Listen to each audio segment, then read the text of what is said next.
بتایا کرتا ہوں اس کی عمومی اجازت ہوتی ہے،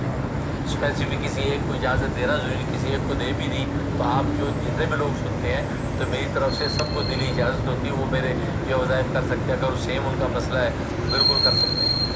الحمدللہ وحدہ والصلاۃ والسلام علی من لا نبی بعدہ، اما بعد۔ آج ہم اللہ تبارک و تعالیٰ کے اسماء الحسنی میں سے 18ویں نمبر کے نام پر گفتگو کریں گے، جو کہ بعض کتابوں میں 17 نمبر اس کا لکھا ہوا ہے،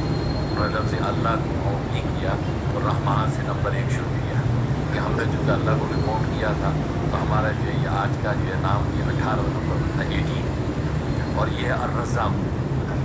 الرزاق بہت بابرکت نام ہے، سارے رزق کے خزانے اس نام کی یہ تجلی ہے، اور رزاق کا معنی بہت زیادہ رزق دینے والا،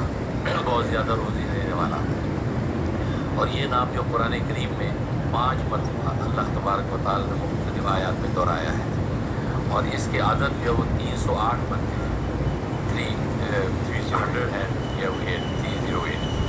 اور اس کا مفرد عدد بنتا ہے 11، 3 اور 8 جو وہ 11 بنتے ہیں، اس کا مفرد عدد، جو کہ 11 دن کے دن کے بعد کوئی نہ کوئی اللہ تبارک و تعالیٰ کا لطیفہ ضرور ظاہر ہونا چاہیے۔ انسان جتنے بھی صدقے دن سے پڑھے گا تو 11 دن کے بعد اس کا لطیفہ ظاہر ہونا چاہیے، تو یہ بابرکت نام ہے۔ اور اصطلاحی معنی میں اس رزاق کا معنی وہ ذات جس نے ہر جاندار کی، ہر مخلوق کی روزی اپنے ذمے لے رکھی ہے، نہ صرف ذمے لے رکھی ہے بلکہ ان روزیوں کو پیدا بھی کرتا ہے، اور پیدا کرنے کے بعد ان تک پہنچاتا بھی ہے مخلوق، بھلے وہ مخلوق کہیں بھی ہو ان تک وہ پہنچاتا ہے۔ اور قرآن کریم میں اس چیز کا اظہار کر دیا کہ وَمَا مِن دَابَّةٍ فِي الْأَرْضِ إِلَّا عَلَى اللَّهِ رِزْقُهَا، یہ روز زمین پر کوئی بھی چوپایا چلنے والا جاندار ایسا نہیں ہے کہ مگر اس کا رزق اللہ کے ذمہ ہے۔ وَيَعْلَمُ مُسْتَقَرَّهَا وَمُسْتَوْدَعَهَا، اور اللہ تبارک و تعالیٰ اس مخلوق کے مستقل ٹھکانے کو بھی جانتا ہے اور اس کے عارضی ٹھکانے کو بھی جانتا ہے۔ یعنی اس میں اس بات کا اشارہ ہے کہ دنیا کے اندر اگر آپ اپنا ٹھکانہ بدلیں تو متعلقہ اداروں کو اطلاع کرنی پڑتی ہے کہ ہمارا ایڈریس چینج ہو گیا، اب ہمارا چیک وہاں بھیجیں، ہے نا؟ تو نہ کرے تو وہ جو آپ کا چیک ادھر ادھر ہو جائے گا۔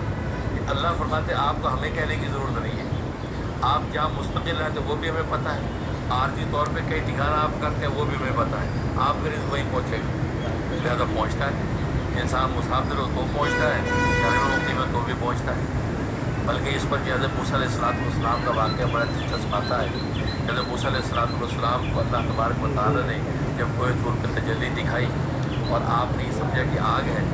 اور اپنے اہلیہ جو ہے وہ درد ذیل میں تھی، وہ آگ لینے کے لیے وہاں گئے، تو پتہ چلا وہاں تو رب کریم کی تجلی تھی،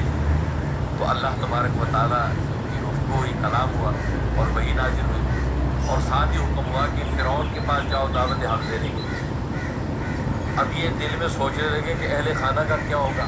ان کا خیال کون کرے گا، پیچھے جو بھی میرے ساتھ